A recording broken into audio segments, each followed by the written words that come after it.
Welcome back, beautiful tri-state area. You're listening to A Moment of Zen right here on 710 WOR, the voice of New York, iHeartRadio. I'm your host, Zen Sams.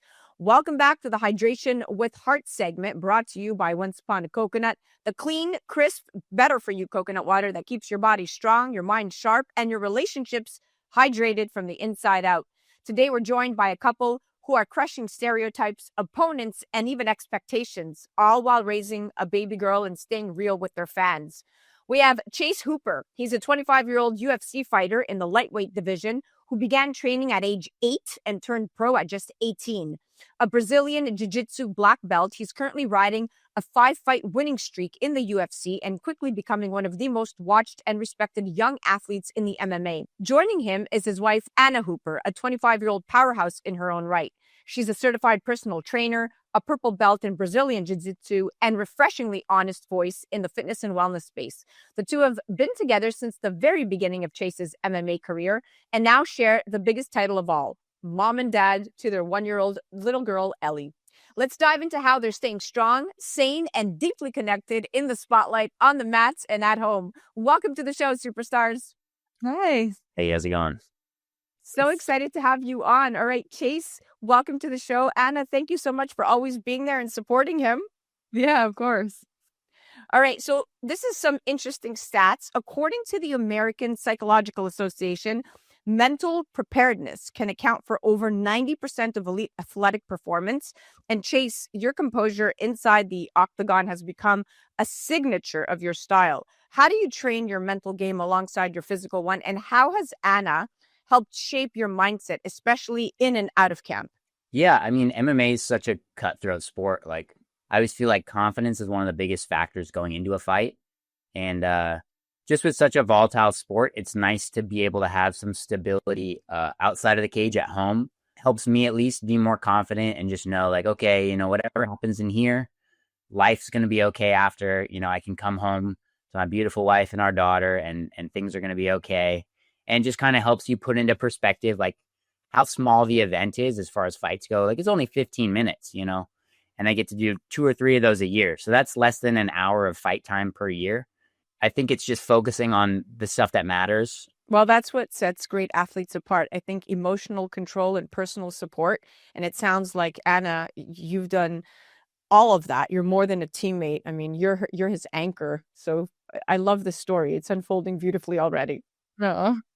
So Anna, let's chat in today's oversaturated wellness world. I mean, let's talk about authenticity. So how do you maintain your authenticity online while protecting your energy? And how has Chase supported your journey, especially now as a mom? When it comes to social media and everything, I'm just posting what I love and like the parts of my life that I want to share. And I think I don't feel pressure to post anything that doesn't feel like authentic or doesn't connect with me well.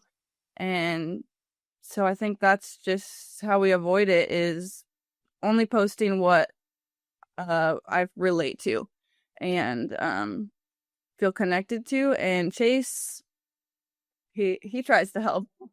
He's working on his camera skills and Yeah, I don't know. I think I got exposed to, UFC at the age of 18. So like that fan base is kind of, they're like piranhas sometimes, like they'll eat you up. So it's kind of helped me out to be able to, get past that negativity and try and hopefully impart some of that to her now that she's trying to get into the influencing side of things. And just, easier said than done, but just trying to be like, hey, not caring too much about other people's, criticisms, and just, again, focusing on you, focusing on us, and living a real life outside of everything.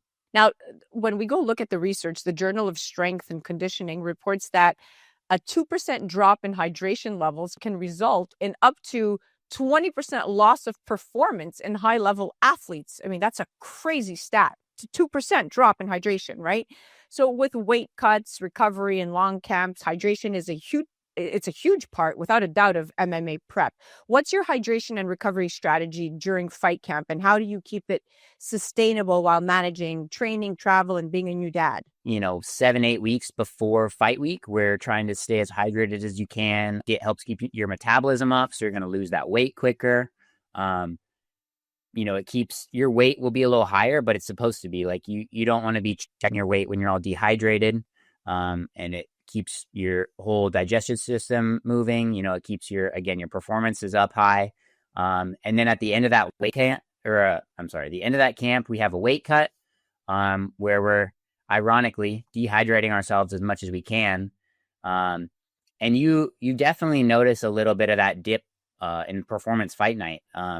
Because I think they say, you can only get so much of that back, because we're draining water out of our cells, like to the cellular level, instead of just, stuff in our gut that you would normally have in an exercise workout type of thing.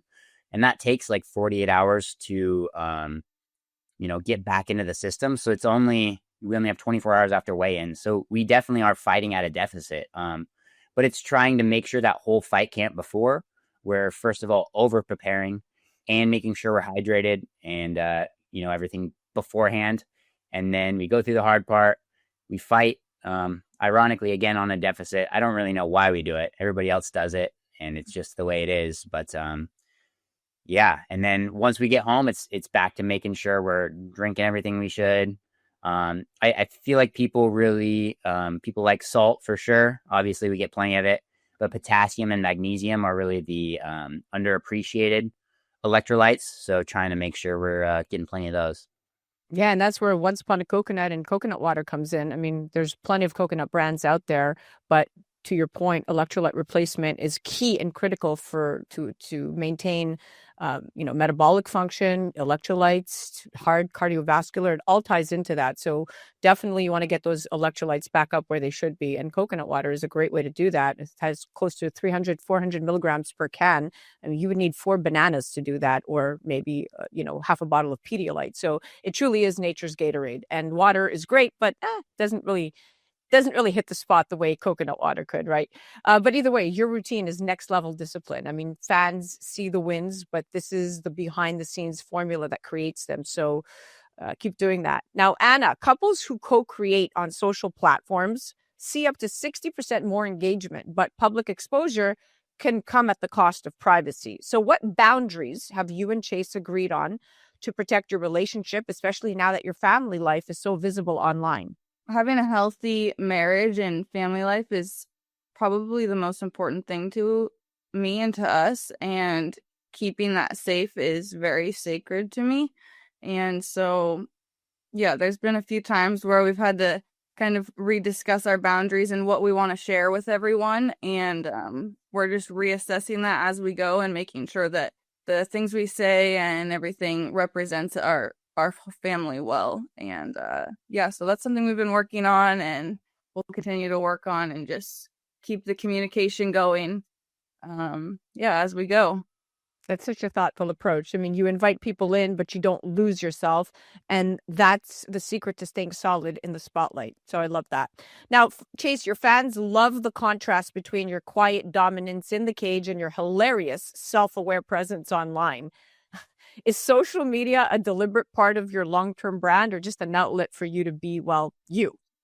Yeah, I mean, I think people really discount, MMA is obviously a sport, but at the end of the day, it is very heavy on the entertainment side. The worst thing in the sport is for nobody to know who you are or nobody to care who you are. Like, obviously you have to get the wins in the cage, but the social media presence is a huge part of that. And, I mean, I'm just trying to kind of have fun with it and really because it is part of the job, is making sure you're present on the social media and making sure you're keeping the post, keeping people engaged. I mean, it's trying to do things that I think are funny. And then if other people like it, that's great. Posting for whatever, people don't really care about it. But if you're being genuine or funny, or you're having a good time with it, and people can sense that. And I think that'll get you a lot further than just content farming. That's the magic. You're not trying to be anything. You're just showing up and people resonate with that kind of realness. Now, Anna, you're a certified personal trainer, a purple belt in BJJ, and a new mom. I mean, that's a really full plate, my dear. And without a doubt, right? And we talked about hydration earlier with Chase, but studies do show that hydration and sleep and consistency are the three most overlooked wellness tools.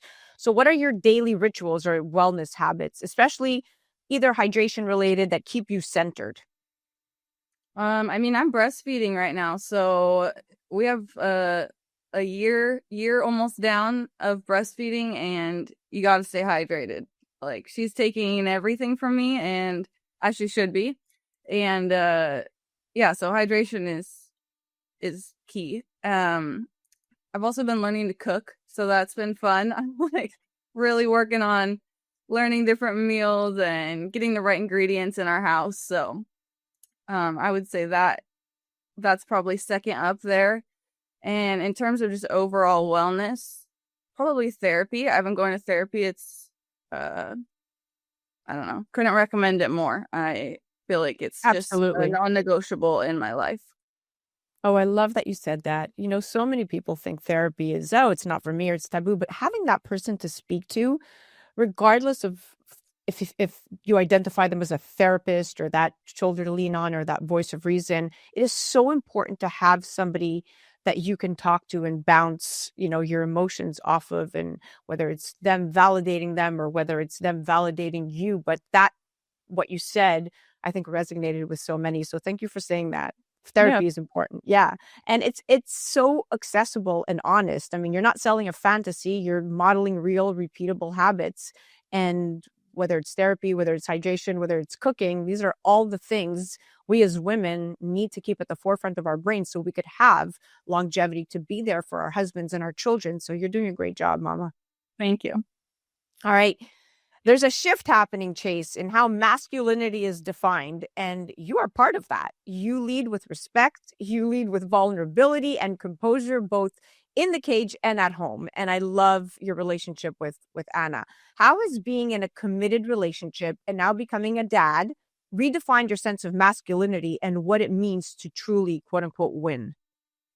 Yeah, I mean, like I mentioned earlier, I feel that having stability outside of this sport and having, now having a daughter, I feel like I have a reason to do it besides just, ego or money. Obviously, like, I'm doing it to provide now and give her the life that she deserves. And yeah, to me, that's what a man should be, is a provider, and doing these hard things that, sometimes before a fight, like, you're like, I don't know if I really want to do this. I don't know if I want to get into a cage fight and have this guy punch me and try to hurt me. But then you're, it makes sense. I hope, but then you have to focus on the why. And that helps you kind of take that leap you need to into the unknown. And yeah, I mean, that's been the biggest thing for me, is, trying to have that stability for myself, but also give that stability to both Anna and our baby Ellie. And, because they deserve that. And for me, that's the biggest part about being, masculine or being a man, is doing your job as a partner and, providing and making sure that you're giving them as much as they're giving you, and just, that back and forth. And yeah, I mean, we've been doing okay so far, so trying to keep that up. That's very mature. That's growth, Chase. You're evolving not just as a fighter, but as a man. And that's the real legacy, my dear. We are officially out of time. Thank you for coming on and being open and honest and giving us a real inside view at what life truly looks like outside of the cage. Yeah. Awesome. Thanks for having us. Thank you for joining us in this edition of Hydration with Heart, brought to you by Once Upon a Coconut, the clean, crisp coconut water that fuels families, fighters, and that forward momentum. To follow Anna and Chase's journey, you can follow them directly on the gram at Choop556 for Chase and at Anna Hooper, ANNKHOOPER. Until next time, remember, hydrate with heart, lead with love, and stay tuned for more inspiring stories that make a splash. You're listening to A Moment of Zen right here on 710 WOR, the voice of New York, iHeartRadio. We'll be right back after this. A Moment of Zen is brought to you by Once Upon a Coconut. Discover the refreshing taste of 100% pure coconut water that actually tastes great. Naturally sweet with no artificial flavors or added sugar. It's packed with electrolytes to keep you hydrated throughout your day. And with 10% of profits going to charity, every sip makes a difference. Pure taste, pure goodness. Experience nature's Gatorade. Visit Once Upon a Coconut or naturesgatorade.com.